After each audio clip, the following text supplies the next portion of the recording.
Meus irmãos, para o texto desta noite, nós vamos na carta de Colossenses. Os irmãos perceberam toda a liturgia baseada no livro de Colossenses, no capítulo 2.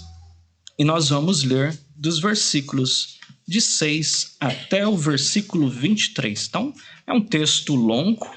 Quando eu estava preparando a mensagem, eu ia fazer baseado só no 6 e 7, né?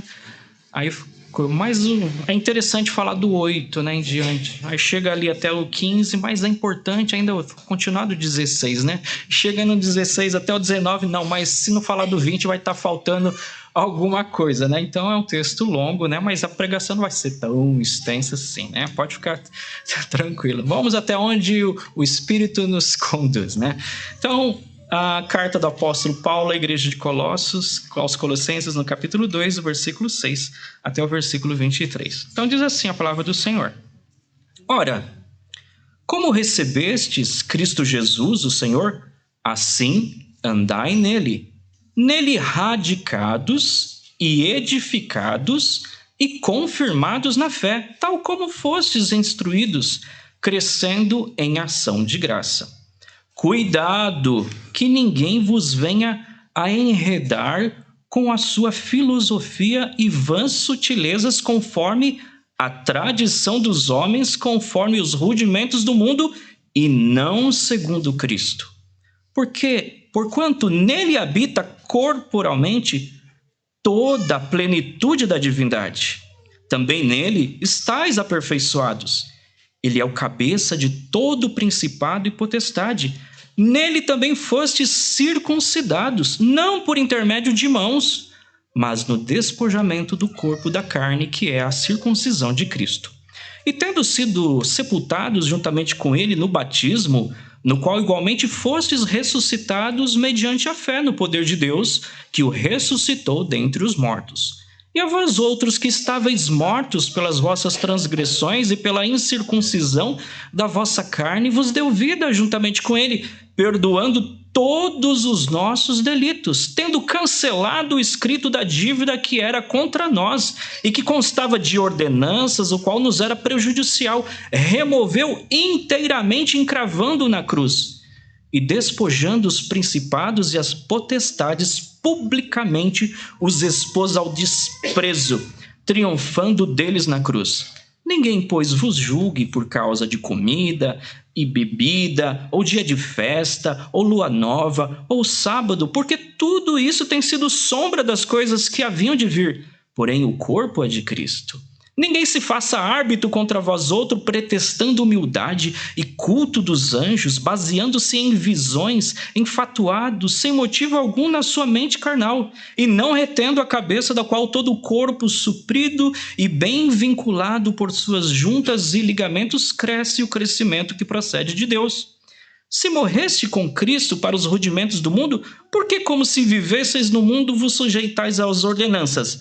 Não manuseis isto, não proves aquilo, não toques aquilo outro, segundo os preceitos e doutrinas dos homens, porque todas essas coisas com uso se destroem. Tais coisas, com efeito, têm aparência de sabedoria, como culto de si mesmo e de falsa humildade, de rigor ascético, todavia não tem valor algum contra a sensualidade. Vamos orar.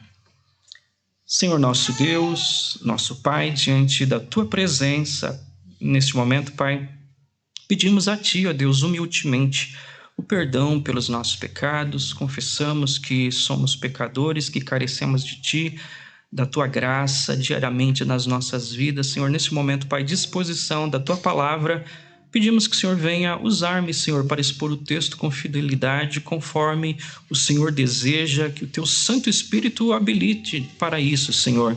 E que a Tua igreja, Senhor, aqui presente, seja edificada, Senhor. Que possamos, ó Deus, ser transformados por intermédio da Tua palavra, Deus, para sermos cristãos sinceros, cristãos autênticos, sempre crescendo, sempre frutificando nas nossas vidas e vivendo a nossa vida em gratidão a Ti, ó Deus. É assim que nós oramos, no nome santo do Teu Filho unigênito, nosso Senhor e Salvador, Jesus Cristo. Meus irmãos, quando o Senhor Jesus Cristo, na cruz do Calvário, a sua última palavra ali na cruz foi dizer: está consumado. O que ele queria dizer ali?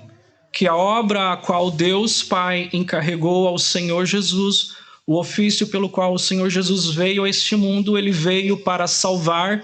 Por isso, ele é o salvador do seu povo, e como salvador na cruz do Calvário, ele completou a obra pelo qual ele veio realizar neste mundo, no seu estado de humilhação, levando na cruz do Calvário os nossos pecados. Ele pagou pelos nossos pecados, sendo ele santo, inculpável, sem pecado nenhum, sendo inocente. Mas foi necessário que alguém pagasse pelo pecado do homem. E alguém deveria ser homem e deveria ser Deus ao mesmo tempo. E para isso o Senhor se tornou o nosso mediador, o Senhor Jesus. A obra que Cristo cumpriu ali no Calvário, dizendo ele está consumado, quer dizer que foi pago todo o nosso pecado. O Senhor terminou, finalizou. A gente usa na palavra o grego, está escrito tetelestai. Nos cultos das 7 palavras a gente sempre enfatiza a isso. É como se essa palavra é usada como está terminado, como um pintor terminou de pintar o quadro, ele diz tetelestai, finalizei, eu acabei, completei aquilo que era para fazer. É isso que Cristo fez. A obra de Cristo, meus irmãos, ela está completa, ele finalizou, ele garantiu para nós a nossa salvação. O sacrifício que Cristo fez por nós é um sacrifício perfeito. Olha que o escritor de Hebreus diz no capítulo 9, no versículo 12, falando a respeito do sacrifício que Cristo fez por nós, que não por meio de sangue de bodes ou de bezerro, mas pelo seu próprio sangue, ele entrou no Santo dos Santos, uma vez por todas, tendo obtido eterna redenção. Porque até o período ali da lei, era apresentado, quando alguém pecava, um animal. Como a gente foi até enfatizou hoje na escola dominical, o reverendo Timóteo providencialmente trouxe aquela aula sobre o que é o evangelho e citou isso. Então, era quando alguém pecava, era apresentado um animal, mas era sempre apresentado porque era impossível que o sangue ali daquele animal pudesse apagar o pecado de uma vez por todas, porque era um sacrifício imperfeito, mas apontava para o verdadeiro sacrifício, que é o sacrifício do Senhor Jesus. E o versículo 15, ele diz, por isso mesmo ele é o mediador da nova aliança, a fim de que, intervindo a morte, para a remissão das transgressões que havia sobre a primeira aliança, recebam a promessa da vida eterna, a promessa da herança eterna àqueles que têm sido chamados. Então, o sacrifício do Senhor Jesus, o que ele pagou, foi por nós, é completo, foi finalizado. Isso quer dizer o quê? Que nada pode ser acrescentado mais. Porque não pode nada mais ser acrescentado, porque o sacrifício de Cristo, aquilo que Cristo fez, ele é perfeito, ele é completo. Com isso em mente, meus irmãos, se os irmãos perceberam, a gente está numa série de mensagens, eu estou trazendo a respeito dos problemas que estava havendo na igreja primitiva. Então, as cartas ali que o apóstolo João, na mensagem que eu trouxe para a igreja das cartas de João, um problema que estava havendo naqueles dias era o gnosticismo. Então, as pessoas ali dentro da igreja estavam trazendo umas ideias estranhas.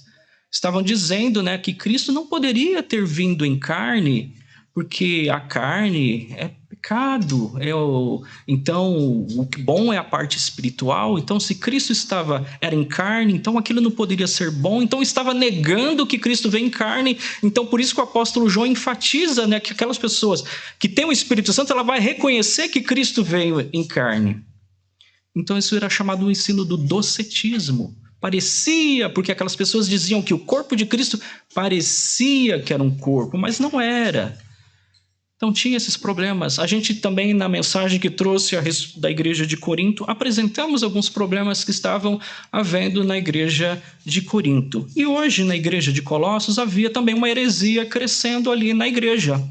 A igreja de Colossos, meus irmãos, que foi evangelizada, que se iniciou por obra ali de um servo de Deus chamado Epáfras, não foi uma igreja ali a qual o apóstolo Paulo que iniciou, que fundou essa igreja, mas foi Epáfras, a qual ele recebeu o evangelho através do apóstolo Paulo. E nesse momento, Epáfras ali muito zeloso para com a igreja de Colossos, não somente com a igreja de Colossos, mas pela igreja também de Laodiceia e pela igreja de Herápolis. Olha o versículo, capítulo 1, versículo 7, diz assim, segundo fostes instruídos por Epáfras, nosso amado conservo, e quanto a vós outros, fiel ministro de Cristo. E o capítulo 4, versículo 12, no momento ali da saudação que o apóstolo Paulo está fazendo no final da carta de Colossenses, ele diz, saúda-vos Epáfras, que é dentre vós, servo de Cristo Jesus, o qual se esforça sobremaneira e continuamente por vós nas orações, para que vos conserveis perfeitos e plenamente convictos em toda a vontade de Deus. E dele dou testemunho de que muito se preocupa por vós, pelos de Laodiceia e pelos de Herápolis. Então Epáfras, percebendo as coisas que estavam acontecendo na igreja, alguns ensinamentos estranhos, que não foi da forma como os colossenses abraçaram a fé, receberam a Cristo, mas estavam sendo trazidos ensinamentos estranhos. Então ele procura o apóstolo Paulo, que estava preso naquele momento, e relata a Paulo o que estava acontecendo na igreja. Então Paulo é servido de escrever essa carta aos irmãos de Colossos, e essa carta também ele pede para que seja lida em Laodiceia, e a carta de Laodiceia também seja lida na igreja de Colossos. Se perdeu a carta de Laodiceia, né? Então, é algo que a gente gostaria de saber, o que era essa carta, né, escrita para a igreja de Laodiceia, mas foi perdida.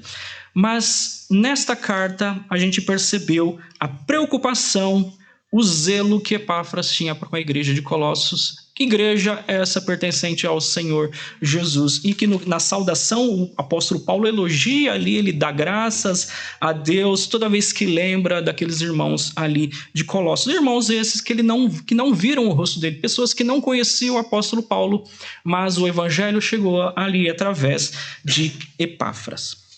E qual era o ensino que estava havendo naqueles dias de Colossos? Alguns comentaristas que eu consultei dizem que, por via de regra geral, dizer com perfeição como era a heresia de Colossos é impossível. Mas pelos relatos que se tem, a gente sabe que era fortemente influenciada pelo judaísmo.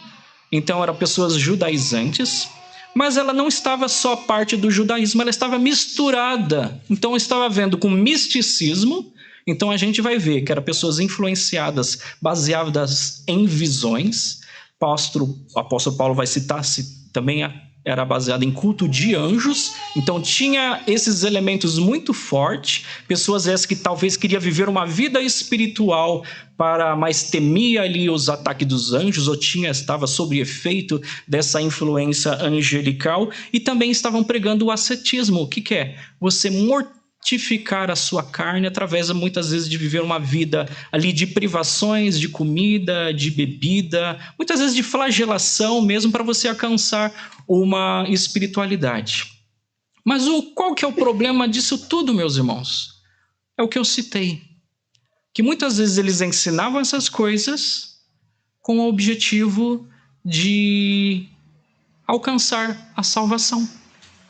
E a salvação, meus irmãos, ela foi dada gratuitamente por Deus. Por isso que o apóstolo vai dizer, começando ali no versículo 6, ora, como recebeste Cristo Jesus o Senhor, assim andai nele. Estão aos irmãos de Colossos, da forma como eles receberam, da forma como o evangelho foi anunciado a eles. E de que forma?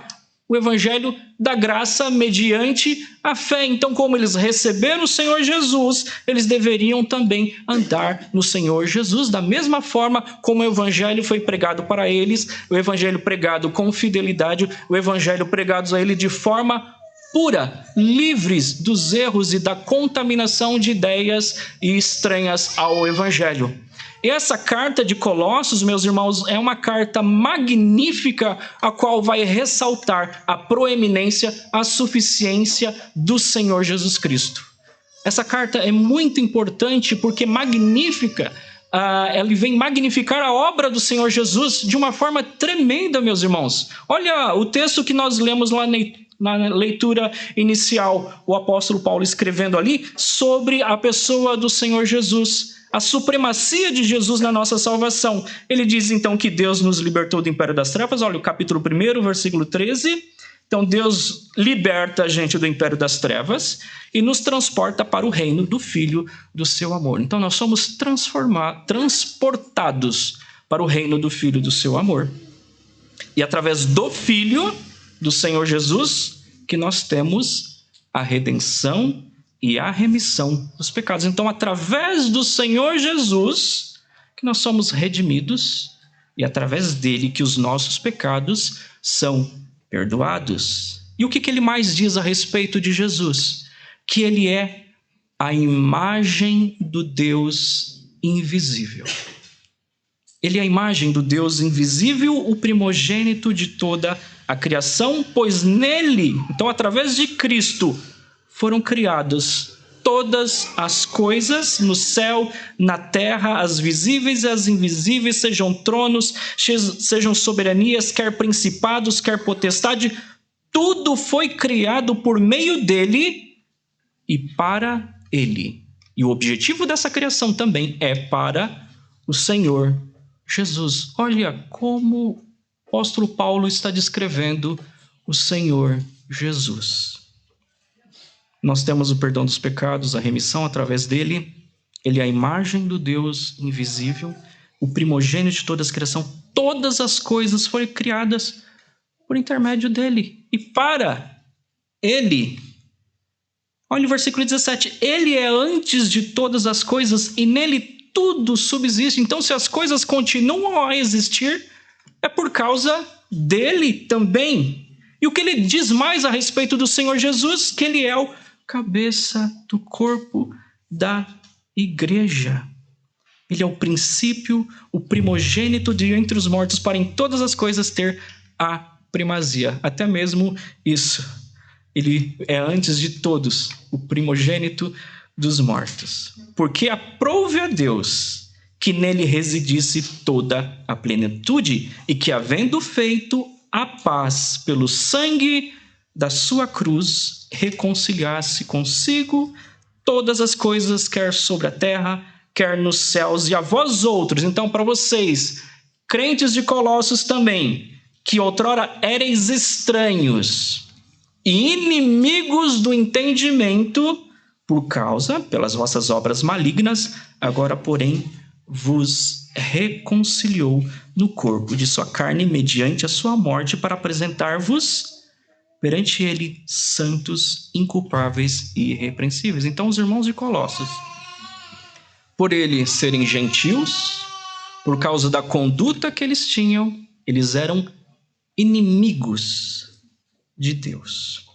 Estranhos inimigos, mas foram reconciliados com Deus. Olha o que o Senhor Jesus fez com ele. De inimigos de Deus, agora foram reconciliados com Deus.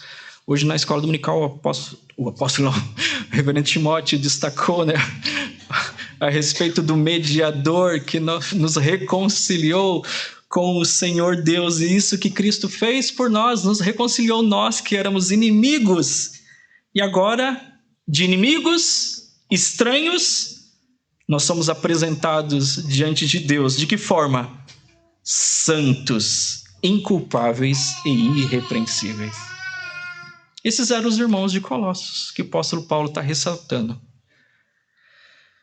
E aí ele até vai dizer, né? Se é que permaneceis na fé. Se é que vocês estão permanecendo na fé, e alicerçados e firmes, e não vos deixando afastar da esperança do evangelho que ouviste. Olha, se é que vocês estão ali permanecendo no evangelho da forma como vocês ouviram, e que foi pregada a toda criatura debaixo do céu, e do qual eu, Paulo, me tornei ministro. Por isso agora ele vai dizer, então, como vocês receberam ao Senhor Jesus,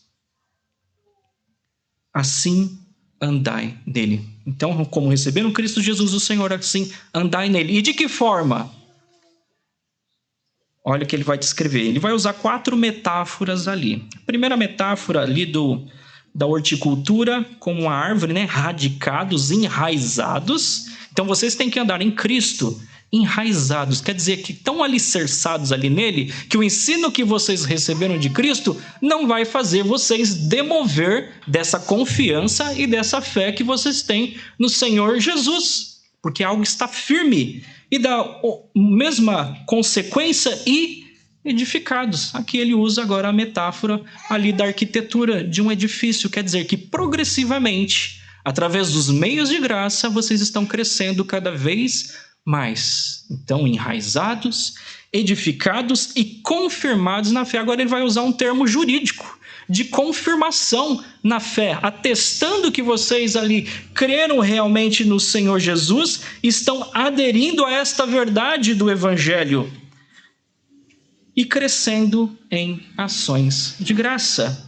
Então agora vocês transbordando de gratidão a Deus por tudo aquilo que Cristo fez e continua fazendo na vida de vocês. Meus irmãos, isso já era o suficiente ali para os irmãos de Colossos a saber dessas coisas. Isso o apóstolo Paulo escreveu agora de forma positiva para eles, só que agora ele vem alertar eles a respeito. Olha o versículo 8. Agora, cuidado, meus irmãos. Cuidado que ninguém vos venha a enredar. Essa palavra vem da rede mesmo. Jogar a rede ali para laçar a pessoa. Porque essa era a forma, então, que muitas vezes os falsos ensinos, muitas vezes os falsos mestres iam fazer com as pessoas, com os crentes. Então, tanto o povo ali de Colossos, como para a igreja presbiteriana aqui do Parque Seleta, da mesma forma. Meus irmãos, da forma como vocês receberam o evangelho, andem nesse evangelho. Da forma como vocês foram a pregado o evangelho para vocês, o evangelho da graça, mediante a fé, então vocês estejam dessa forma, meus irmãos, enraizados, radicados, edificados, confirmados na fé e transbordando ali de gratidão, crescendo em ação de graça, mas cuidado, que ninguém vos venha a enredar com a sua filosofia e vãs sutilezas conforme a tradição dos homens e conforme os rudimentos do mundo e não segundo Cristo. Meus irmãos, hoje na igreja de hoje, quantas e quantos desafios a igreja do Senhor Jesus está enfrentando. Quantas ideologias tentam adentrar a igreja do Senhor Jesus?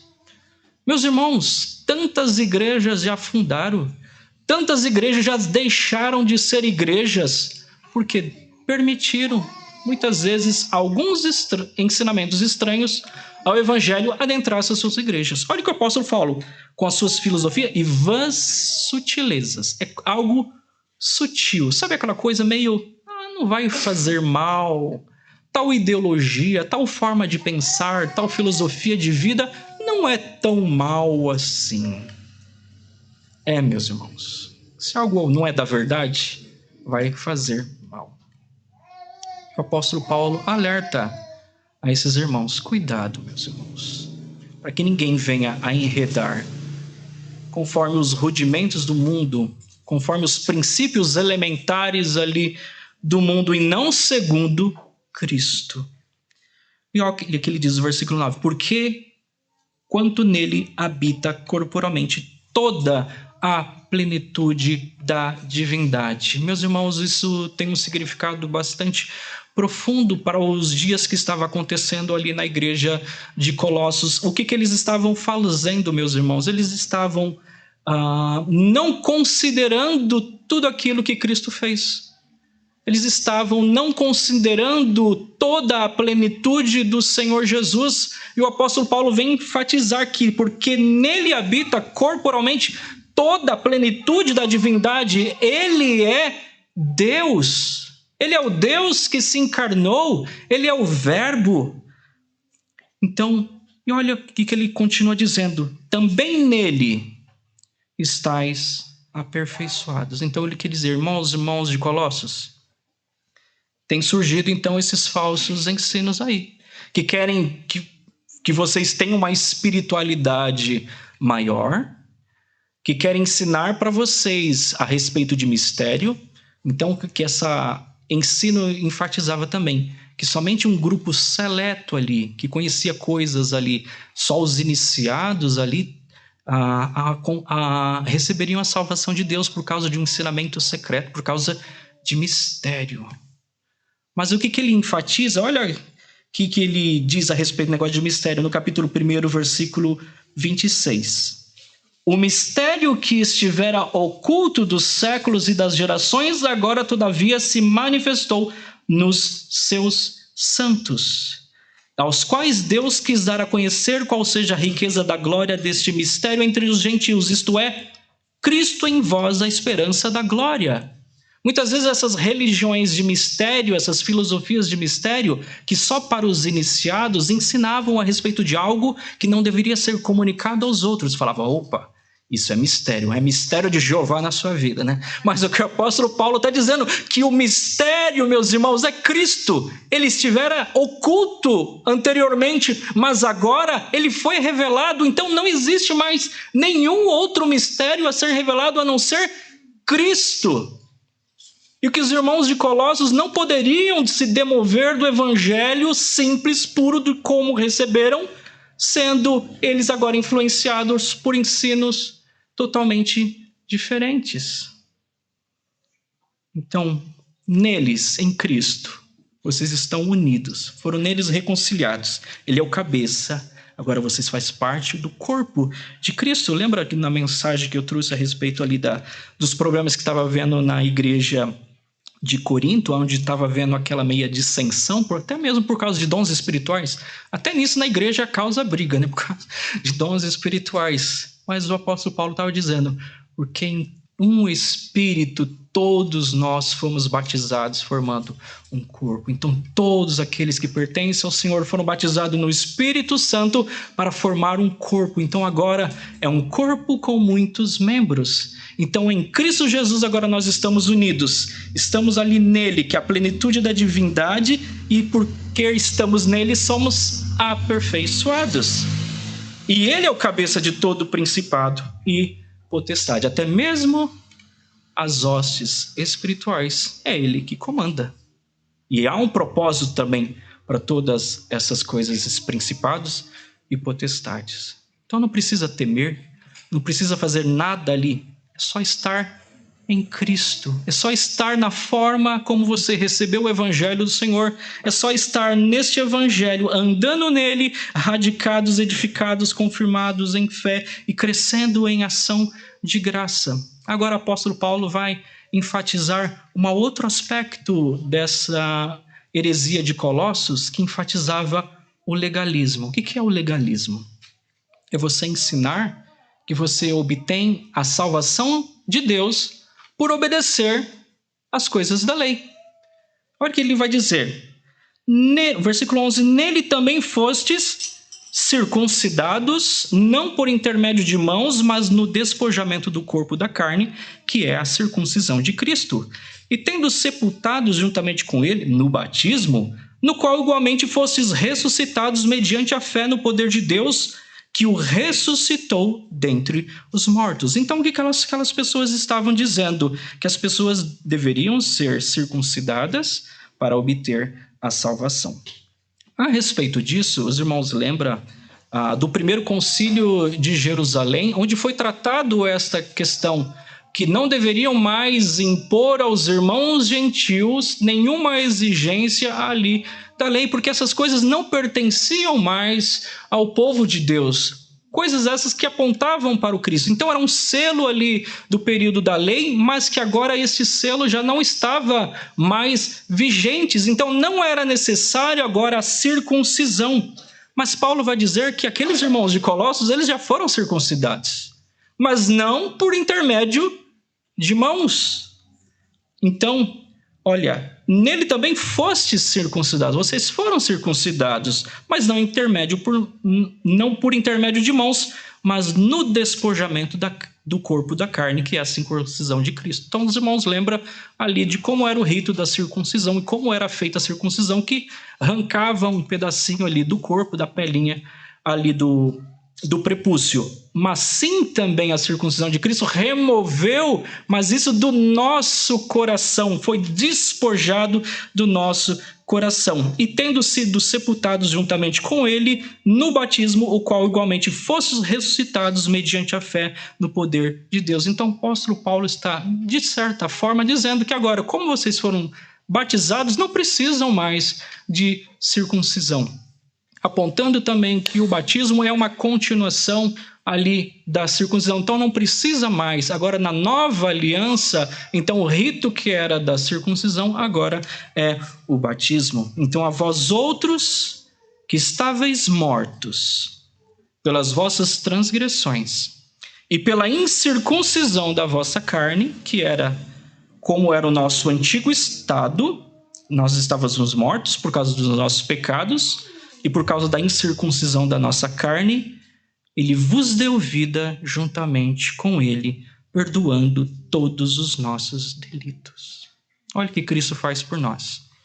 Isso lembra até Efésios 2, né? Que estávamos mortos nos nossos delitos e os nossos pecados. Então ele agora nos perdoa todos os nossos delitos, todos os nossos pecados, e tendo cancelado o escrito da dívida que era contra nós, que constava de ordenanças, a qual nos era prejudicial, e removeu-os inteiramente, encravando na cruz e despojando os principados e potestades, publicamente os expôs ao desprezo, triunfando deles na cruz. O que o apóstolo Paulo está dizendo, meus irmãos? Que até Cristo nos perdoa, e todo o escrito da dívida que era contra nós, então a lei de Deus que é boa, a lei de Deus que é perfeita, mas essa mesma lei era contra nós. Por quê? Porque nós não conseguimos cumprir ela. Então o escrito da dívida que era contra nós, lembra que o apóstolo Paulo, de novo, o reverendo Timóteo hoje citou na escola dominical, que na parte de Apocalipse, que foram abertos os livros para ser julgados as pessoas conforme esse livro.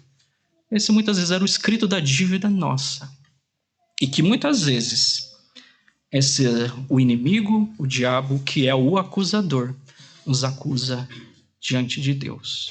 Mas Cristo triunfou deles ali na cruz do Calvário. Então, ele publicamente expôs ao desprezo. Então, até mesmo esses seres angelicais, Cristo humilhou eles, expôs ele ao desprezo, fez dele um espetáculo público, triunfando deles na cruz. Então, meus irmãos, até nisso, o escrito da dívida que era contra nós, que nos era prejudicial, foi inteiramente encravado na cruz de Cristo. Agora não precisava, meus irmãos, voltar práticas judaicas, voltar à obra da lei. Não tem mais necessidade. Olha o que Cristo fez por vocês. Olha o que Cristo fez ali pelos irmãos de Colossos. E como é que eles vão agora, a respeito disso tudo, de tantas verdades que Cristo fez por eles, está voltando para práticas ali estranhas. O comentarista William Hendrickson, ele diz assim: Cristo sofreu, morreu e foi sepultado em lugar de vocês e para o seu benefício. E falando ali para a igreja de Colossos e para nós também. E ele levou a culpa e o castigo que eram seus, tomando sobre si a maldição que estava sobre vocês. Lembra que Cristo se fez maldição por nós, porque maldito todo aquele que for pendurado no madeiro? E quando pela soberana graça vocês abraçaram a Cristo como seu Salvador, receberam a certeza de que a antiga natureza, condenável e cheia de culpa, havia sepultada com ele, e que o seu estado no que tange a lei santa de Deus havia mudado do objeto da condenação para o recipiente da justificação. Então, por meio da sua completa obra de humilhação, Cristo conquistou para vocês a obra do Espírito Santo. Não só justificação lhe pertence, mas também a santificação gradual, renovação espiritual. E o Espírito Santo implantou no novo coração em vocês a semente da nova vida. E é isso que Cristo fez por vocês.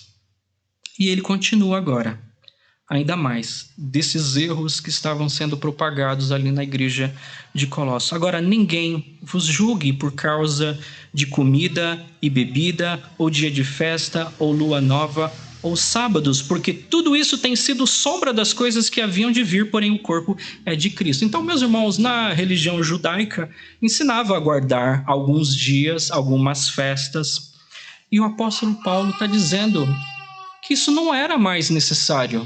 Então, ninguém podia julgar agora os irmãos de Colossos, ninguém poderia dizer, olha, vocês não estão guardando as leis de Moisés, vocês não estão obedecendo o calendário e as regras dietéticas conforme está na lei de Moisés. Muitas vezes nem na lei de Moisés, muitas vezes muito mais pelas tradições transmitidas ali, pelas tradições dos homens. Então ninguém venha julgar vocês porque não estão obedecendo a esses calendários, ou por causa de comida, bebida, por você estar comendo uma comida que os judeus não comem. Ninguém deve julgar vocês por isso, porque tudo isso tinha sido sombra das coisas que haviam de vir, porém o corpo é de Cristo. Então o que era? As coisas que era sombra, eles estavam apontando. Mas no momento que Cristo veio, meus irmãos, nada disso mais subsiste. Então, se aqueles irmãos eram obrigados a lhe circuncidar, guardar sábado, guardar dia, festa, lua nova, isso não deveria estar desobrigado de comer algum tipo de alimento ou bebida, não deveriam eles mais estar ali obrigado a essas coisas, porque tudo apontava para Cristo, era sombra, mas Cristo veio, então não era mais necessário obedecer a essas coisas. E olha o versículo 18, então ninguém se faça árbitro contra vós outro, pretextando humildade, ou culto de anjos, ou baseando-se em visões, enfatuado sem motivo algum na sua mente carnal, e não retendo a cabeça, do qual todo o corpo suprido e bem vinculado por suas juntas e ligamentos cresce o crescimento que procede de Deus. Então ninguém poderia apresentar agora dizendo para vocês, se apresentar com aquela humildade, né? Porque muitas vezes a pessoa, os falsos mestres, não vai chegar com pompa, né? Vai chegar com aquela forma humilde, olha, fulano teve uma visão, né? Eu tive uma visão, o anjo me apareceu e diz que vocês não estão guardando ali a lei de Moisés, vocês não estão observando o calendário certinho. Então ninguém venha fazer árbitro contra vós outro, pretextando humildade e culto de anjos. Isso o apóstolo Paulo disse na igreja de Colossos há muito tempo atrás. Mas, meus irmãos, ao decorrer da história da igreja, quantas e quantas religiões surgiram, muitas vezes porque as pessoas não observaram o evangelho na sua inteireza, da forma como receberam, mas foram influenciadas por anjos. Há muitos anos atrás, no século V,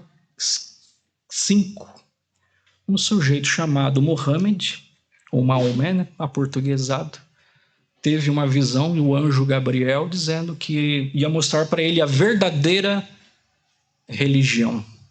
Então o anjo Gabriel mostrou para ele e ele escreveu um livro ali, o Alcorão, e os irmãos sabem o resultado até hoje.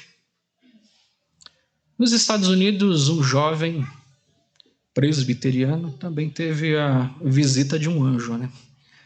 Um anjo chamado Moroni apareceu ali para ele e disse que todas as religiões são falsas, mas ia mostrar para ele a verdadeira religião. Então esse anjo Moroni lá pediu para que ele fosse até o Monte Cumorá em Nova York, que ia mostrar umas tábuas ali escritas em egípcio antigo, e ao qual ia dar lentes ali para ele traduzir aquela escritura, porque ali aquele anjo daria ali a verdadeira religião, né? E escreveu até um livro, né? O livro de Mormons, que é chamado O Outro Testamento, o Outro Evangelho de Jesus Cristo. Meus irmãos lembram, né, que o apóstolo Paulo escreveu à igreja de Gálatas: se ainda que um anjo vos pregue o evangelho que vá além daquilo que vocês receberam, que eu tenho ensinado e pregado, que seja anátema, que quer dizer maldição. Um coreano chamado Moon também recebeu uma visão também de um anjo. E essa visão, o anjo dizia que Jesus não cumpriu na cruz do Calvário. Na verdade, ele falhou na missão porque ele morreu na cruz do Calvário. E criou uma igreja, a Igreja da Unificação, que tem muitos e milhares de adeptos. E hoje, meus irmãos, quantas e quantas pessoas também, na mesma forma, estão nessas visões de anjos, sempre apontando, né? Agora com a sua igreja que vai ser a verdadeira, né? E o diabo só enganando a essas pessoas. Meus irmãos, anjo, eles são criaturas de Deus. A Bíblia diz que são espíritos ministradores enviados em favor do que vão herdar a salvação. Eu tenho certeza que esses anjos ali não eram os anjos verdadeiros de Deus, mas anjos caídos.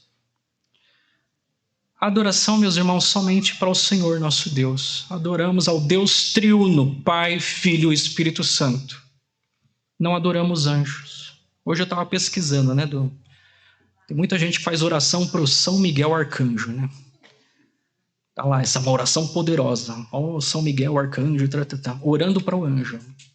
Isso hoje, meus irmãos. Então a igreja do Senhor Jesus deve tomar cuidado, meus irmãos, para não serem enredado a respeito dessas coisas, porque eram erros antigos que continuam ainda muitas vezes cercar a igreja do Senhor. Então, ainda que mesmo a pessoa venha dizer que teve uma visão, que o anjo falou que vocês devem cumprir regras para ser salvo, meus irmãos, isso é um ensinamento diabólico, porque aquilo que Cristo fez por vocês, esse é completo a obra de Cristo, meus irmãos. O que o Senhor realizou na cruz do Calvário não vai ser realizado mais, porque foi o sacrifício perfeito para a salvação de cada um do seu povo, dos seus eleitos. Olha o versículo 20. Agora falando a respeito do ascetismo. Se morreste com Cristo para os rudimentos do mundo, por que, como se vivesseis no mundo, vos sujeitais a ordenanças? Não manuseis isso, não prove aquilo, não toque aquilo outro, segundo os preceitos e doutrinas dos homens, pois que todas essas coisas com uso se destroem. Tais coisas têm efeito de sabedoria, como o culto de si mesmo, de falsa humildade, de rigor ascético, todavia não tem valor algum contra a sensualidade. O que ele quer dizer com isso? Todas essas regras de mortificação ali pode ter uma aparência de sabedoria, um culto de si mesmo, de falsa humildade, mas contra os impulsos da carne tem valor nenhum essas coisas. Por causa dessas coisas, meus irmãos, que se criaram muitas vezes mosteiros, os homens querendo mortificar a carne. O apóstolo Paulo ele já informa como nós devemos viver para vencer a carne. Andar no Espírito e não satisfareis as concupiscências da carne. Eu não preciso me flagelar, vou me chicotear, eu vou subir a escadaria da penha ajoelhado, vou andar até Aparecida a pé, até meus pés sangrar. Eu não preciso dessas coisas, meus irmãos. Eles têm uma aparência de sabedoria, de humildade, mas não tem valor nenhum, meus irmãos. Então a igreja hoje do Senhor Jesus, como foi no passado, como aconteceu na igreja de Colossos, a qual algumas pessoas estavam ensinando um tipo de ensino legalista, ascético, místico e judaico. Hoje, nós, como eu falei, estamos cercados também de tantas coisas. E a igreja do Senhor, elas deve estar andando em Cristo, da forma como receberam o Evangelho, assim andar nele. E de que forma? Radicados, edificados, confirmados na fé, no qual fostes instruídos e crescendo em ação de graça. E para a conclusão, meus irmãos, eu gostaria de citar o Catecismo de Heidelberg, sua primeira e segunda pergunta, a qual esse catecismo que foi escrito lá em 1563, os dois homens, Zacarias Ursinos e Gaspar Oliviano, a qual a primeira pergunta, olha que pergunta mais interessante, a gente até já estudou na escola dominical, né? Todo o o catecismo de Heidelberg, diz assim: qual é o seu único fundamento na vida e na morte? E a resposta é: meu único fundamento na vida e na morte é o meu fiel Salvador, Jesus Cristo. A Ele pertenço em corpo e alma, na vida e na morte, e não pertenço a mim mesmo. E com o seu precioso sangue, Ele pagou por todos os meus pecados e me libertou de todo o domínio do diabo. Agora Ele me protege de tal maneira que, sem a vontade do meu Pai no céu, não perderei nenhum fio de cabelo.